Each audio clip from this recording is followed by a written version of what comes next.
Hello my dear students, कैसे हैं आप सभी। आज के इस वीडियो में मैं आपके लिए जो है अंग्रेजी का पेपर लेके आई हूँ, बोर्ड एग्ज़ाम का। तो आज के इस वीडियो में हम जो है महत्वपूर्ण ग्रामर्स के क्वेश्चनों को करेंगे। ठीक है, देखो ये हाई स्कूल एग्जामिनेशन जो है ये वाले पेपर्स के जरिए जो है हमें क्या करना है, आज हम जो है महत्वपूर्ण जो है ग्रामर के क्वेश्चनों को करेंगे। ठीक है, ये देखो ये आपका अंग्रेजी का पेपर है। अब जो देखो ये आपके सामने जो सेक्शन ए है उसमें दिया है read the passage carefully and answer the following question. ठीक है, तो ये पैसेज है और ये उसके आंसर दिए गए हैं। ठीक है, क्वेश्चन से जिसके आंसर हमें देना है। देखो ये जो है www.mpboardonline.com की साइट से मैंने आपके ये पेपर को उठाया है। आज के इस वीडियो में मैं सिर्फ ग्रामर के क्वेश्चन कराने वाली हूँ। ये देखो कितने महत्वपूर्ण और भी क्वेश्चन है। अगर आप चाहते हैं कि ये सारे क्वेश्चन मैं आपको कराऊं तो आप कमेंट बॉक्स में लिख देना कि मैम आप हमें पूरा पेपर को हल कराइए। मैं आज आपके लिए जो है सेक्शन जो सी होता है बच्चों, ग्रामर का ही क्वेश्चन लेके आई हूँ, क्योंकि कई बच्चे जो है ग्रामर के क्वेश्चन में गलती कर देते हैं। इसलिए आज का इस वीडियो जो का बनाने का उद्देश्य जो है वो है ग्रामर के क्वेश्चन। ठीक है, तो चलो हम जो है सेक्शन सी की ओर आगे बढ़ेंगे। ये है सेक्शन ए। ठीक है, ये देखो कितने महत्वपूर्ण क्वेश्चन है। ये है सेशन बी और हम आते हैं सी। जो है सी में है ग्रामर के क्वेश्चन। ठीक है, सी है हमारा। ये देखो ये है सेक्शन सी जो कि है ग्रामर के क्वेश्चन। ठीक है, इसमें क्वेश्चन नंबर 7 जो है बच्चों वो है फिल इन द ब्लैंक में हमें कोई एनी 5 क्वेश्चंस को करने हैं। ठीक है, जैसे पहला क्वेश्चन दिया हमारे पास कि my uncle is blank MLA. तो my uncle is blank MLA option है ए एन या द। तो बताओ क्या होगा इसका सही आंसर। तो आप कहेंगे मैम कि my uncle is a an the में से क्या आएगा। तो आप कहेंगे ma'am my uncle is an MLA. और ये हर बार क्या होता है, क्वेश्चन रिपीट होता है। तो जैसा आपने थंबनेल देखा ही है कि मैंने लिखा है कि ग्रामर के जो क्वेश्चन है बच्चों इसमें से आपको 50% क्वेश्चन जो है आपके 2026 के पेपर में रिपीटेड मिलेंगे। तो आप जो है बहुत अच्छे तरीके से इसको करना है। ठीक है, फिर दिया है बच्चों की यू ब्लैंक सिट हियर। तो फर्स्ट दिया बच्चों ऑप्शन डेयर मे या शुड। तो यू मे क्या होता है बच्चों, तो यहाँ हो जाएगा यू मे सिट हर। ठीक है, फिर दिया बच्चों की ब्लैंक डॉग सेल्टन बिट। तो ब्लैंक डॉग सेल्टन बिट तो यहाँ दिया है बार्किंग। ठीक है, फिर क्या दिया है बार्क्स या बार्क।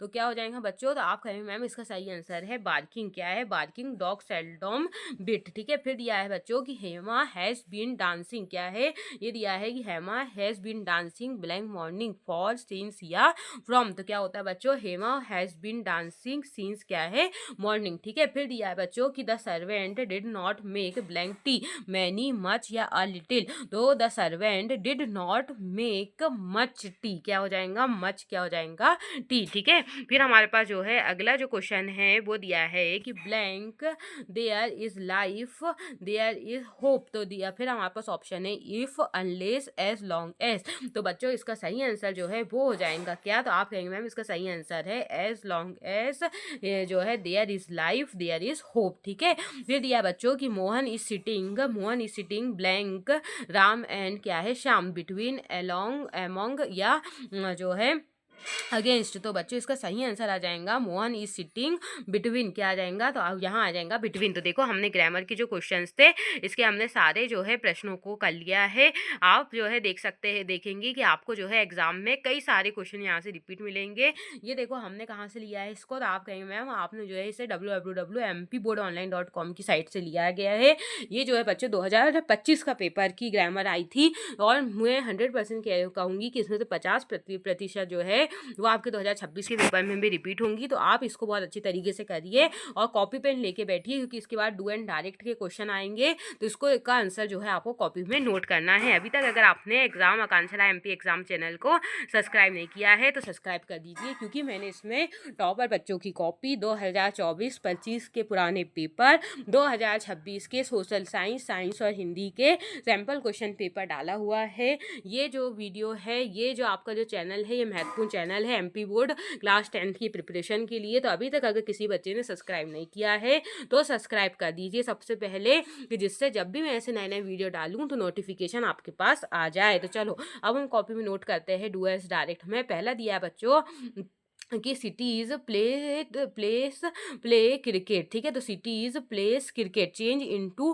पास्ट इंडेफिनेट टेंस, तो हमें जो है इसे पास्ट जो है इंडेफिनेट टेंस में जो है चेंज करना बच्चों। और पास्ट इंडेफिनेट जो टेंस होता है ये इसमें लगती है वर्ब की सेकंड फॉर्म। क्या लगती है? वर्ब की सेकंड फॉर्म लगती है बच्चों। तो ये जो प्लेस दिया है इसको हमें जो है चेंज करना है वर्ब की सेकंड फॉर्म में, बस। तो हमारा आंसर निकल जाएगा। तो आप कॉपी में नोट करो, यहाँ हो जाएगा सिटीज प्लेड, क्या हो जाएगा? प्ले की जगह तो आप लिखेंगे वो, यहाँ आप लिखेंगे प्ले की जगह हो जाएगा प्लेड, क्या हो जाएगा? वो हो जाएगा प्लेड, क्या हो जाएगा? तो यहाँ हो जाएगा सिटीज प्लेड क्रिकेट, ठीक है। आगे समझ में? अगर अभी तक किसी बच्चे ने कॉपी पेन लेके नहीं बैठा है तो बैठ जाइए और जो है महत्वपूर्ण आंसरों को नोट करते जाइए। दूसरा दिया बच्चों कि राम कील्ड रावण, क्या दिया है? राम कील्ड रावण। और यहाँ दिया है बच्चों चेंज द वॉइस, हमें क्या करना है? वॉइस चेंज करना है। तो बच्चों देखो, जब ऐसे प्रश्न हमारे पास दिए रहता है जिसमें हमें वॉइस चेंज करना रहता है तो इसमें हम क्या करते हैं? ऑब्जेक्ट को पहले लिख देते हैं, फिर आती है हमारी हेल्पिंग वर्ब आती है, फिर आता है हमारे पास क्या आता है? फिर आता है बाय, और बाय के बाद आता है सब्जेक्ट, ठीक है। यही रहता है उसका स्ट्रक्चर। तो बच्चों बताओ ऑब्जेक्ट क्या है? तो आप कहेंगे मैम ऑब्जेक्ट है रावण, तो लिख दो रावण हमारे पास क्या है? तो रावण हमारे पास क्या है? ऑब्जेक्ट है। फिर जो है बच्चों हेल्पिंग वर्ब, तो हेल्पिंग वर्ब के साथ हम यहाँ लगाएंगे क्या? कि रावण वॉज किल्ड, क्या हो जाएगा? यहाँ हो जाएगा रावण वॉज, क्या हो जाएगा? किल्ड। किल्ड क्या है हमारे पास? Helping verb. तो रावण वॉज किल्ड, फिर लगाएंगे हम बाय, फिर हमारे पास लिख देंगे सब्जेक्ट क्या है? राम। तो रावण वॉज किल्ड बाय क्या हो जाएगा? राम, ठीक है। समझ गए आपको कैसे करना है? तो मैं आशा करती हूँ कि आपको जो है ये स्ट्रक्चर समझ में आ गया होगा, ठीक है। अब हम आते हैं बच्चों किसमें? हमारे जो है अगले जो है प्रश्नों में की और हम आगे बढ़ते हैं, जिसमें हमारा तीसरा जो प्रश्न दिया वो दिया है कि जो है have they a new car bought. अब हमें क्या करना है? इसमें rearrange the word to make a meaningful sentence, हमें जो है इसको अरेंज करना है कि जिससे हमारे पास एक मीनिंगफुल क्या आ जाए बच्चों? सेंटेंस आ जाए। तो आप कहेंगे मैम अब हम इसे कैसे चेंज करें कि जब हमारे पास एक मीनिंगफुल जो है सेंटेंस आ जाए? तो देखो बच्चों हम इसमें सबसे पहले लिखेंगे दे, क्या होगा सबसे पहले? तो सबसे पहले हम लिखेंगे दे, फिर दे के बाद क्या आएगा बच्चों? तो दे के बाद आएगा हेल्पिंग वर्ब, तो दे के बाद हेल्पिंग वर्ब क्या है? तो हम लिखेंगे बच्चों दे हैव, क्या हो जाएगा? They have. अब दे हैव क्या किया है उन्होंने? तो हम करेंगे ब्रॉट, खरीदा है उन्होंने, क्या खरीदा है? तो दे हैव ब्रॉट। अब क्या खरीदा उन्होंने? दे हैव ब्रॉट आ, क्या हो जाएगा? They have brought a new, क्या हो जाएगा? Car. They have brought a new क्या है? कार। आगे आपको कैसे अरेंज करना है इसको? तो देखो सबसे हमने किया दे क्या है हमारे पास? सब्जेक्ट है, ठीक है। हैव क्या है हमारे पास? जो है हेल्पिंग वर्ब होती है। फिर उन्होंने क्या खरीदा है?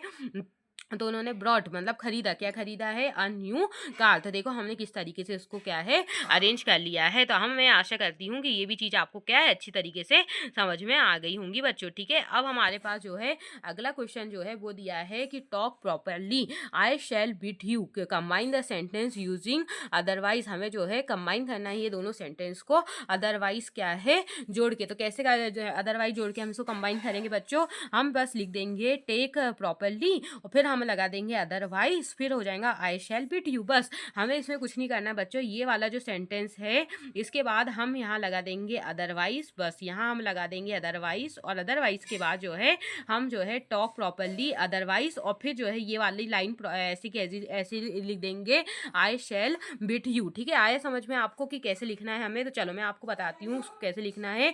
आप यहाँ लिख देंगे टॉक प्रॉपरली के बाद यहाँ आप लिख देंगे अदरवाइज, टॉक प्रॉपरली के बाद अदरवाइज से हमें कंबाइन करना है सेंटेंस को, तो अदरवाइज फिर ये वाली लाइन एज इट इज यहाँ से जोड़ देंगे कि आई शैल बीट यू, क्या हो जाएगा? आई शैल जो है बीट यू, ठीक है। आप समझ गए कैसे हमने इसको लिखा है, ठीक है। अब हमारे पास दूसरा प्रश्न दिया है कि to find error in others is easy, क्या दिया है? Rewrite the sentence beginning with it. अब हमें क्या करना है? ये जो सेंटेंस हमारे पास है बच्चों इसमें हमें जो है इफ से क्या करना है? बिगन सेंटेंस इफ इफ से जो है करना है, ठीक है। तो पांचवा वाला जो है हमारे पास, तो हम इसको कैसे लिखेंगे बच्चों? तो चलो अब हम इसको जो है लिखते हैं कि हम इसको कैसे लिख सकते हैं, सॉल्व कर सकते हैं ना। तो यहाँ आपको जो है क्या लिखना है? आपको यहाँ पर लिखना है क्या? यहाँ हो जाएगा इट इज़ ईजी, क्या हो जाएगा? तो यहाँ हम इसको लिखेंगे क्या? यहाँ आ जाएगा बच्चों इट इज़ ईजी, क्या हो जाएगा? It is easy it is easy to find error, it is easy to find error, it is easy to find error in others, क्या हो जाएगा, इन अदर्स। समझ में आया कैसे हमने इसको किया है, ठीक है। फिर बच्चों हमारे पास अगला प्रश्न दिया गया है कि शिवा कुक्ड फूड। अब क्या करना है, हमें चेंज इनटू नेगेटिव सेंटेंस, हमें जो है इसे नेगेटिव सेंटेंस में क्या करना है, चेंज करना है। तो आप बताओ बच्चों कैसे चेंज होगा। यहाँ दिया है कि शिवा कुक्ड फूड, तो शिवा कुक्ड फूड को हमें नेगेटिव सेंटेंस में चेंज करना है। तो यहाँ आ जाएगा Shiva does not cook food. Cooked के जो बच्चों ये जो थर्ड फॉर्म दी ना कुक्ड की, यहाँ वर्ब का फर्स्ट फॉर्म आ जाएगा, ठीक है। तो देखो हम इसको ऐसे लिखेंगे कि शिवा डिड नॉट, क्या हो जाएगा, तो यहाँ आ जाएगा शिवा डिड नॉट कुक, क्या हो जाएगा, शिवा जो है डिड नॉट कुक, कुक आ जाएगा वर्ब का फर्स्ट फॉर्म और आ जाएगा फूड, तो यहाँ आ जाएगा शिवा डिड नॉट कुक, क्या हो जाएगा, फूड, ठीक है, आ गया। अब हम आएंगे हमारे पास जो है जो नेक्स्ट और आखिरी जो है हमारे पास क्वेश्चन जो है वो क्या दिया है बच्चों। तो हमारे पास आखिरी क्वेश्चन दिया हुआ है कि द बॉक्स, क्या है, द बॉक्स इज जो है very heavy, I can not lift it, क्या दिया है, the box is very heavy, जो बॉक्स है बहुत भारी है, आई कैन नॉट जो है लिफ्ट इट। अब हमें क्या करना है, combine the pair of sentence using so that, हमें सो दैट का उपयोग करना है। तो हम लिखेंगे बच्चों कि the box is very heavy, क्या हो जाएगा, तो हम यहाँ लिखेंगे क्या, तो देखो हम जो है इसका आंसर में लिख देती हूँ, कैसे हम इसको लिख सकते हैं। तो देखो हम यहाँ लिखेंगे कि the box is so heavy, क्या हो जाएगा, the box is so heavy, the box is so heavy that, the box is so heavy that I can not lift it, क्या हो जाएगा, I can not lift it, क्या हो जाएगा, I can not lift और क्या हो जाएगा इट, ठीक है। मैं आशा करती हूँ कि सारे क्वेश्चनों के आंसर जो है आपने कॉपी में नोट कर लिए होंगे। अगर वीडियो अच्छा लगा, महत्वपूर्ण लगा और चाहते हो कि मैं इसके और बाकी क्वेश्चनों को भी लेके आऊँ आपके एग्जाम तक, तो आप जो है चैनल को सब्सक्राइब कर दो जिसने नहीं किया है, लाइक कर दो, ज़्यादा से ज़्यादा मित्रों को शेयर कर दो, कमेंट बॉक्स में बताना कि आज की क्लास आपको कैसी लगी है। इसी के साथ हम विदा लेते हैं, फिर मिलेंगे ऐसी नई क्लास के साथ। बाय बाय, जय श्री कृष्ण।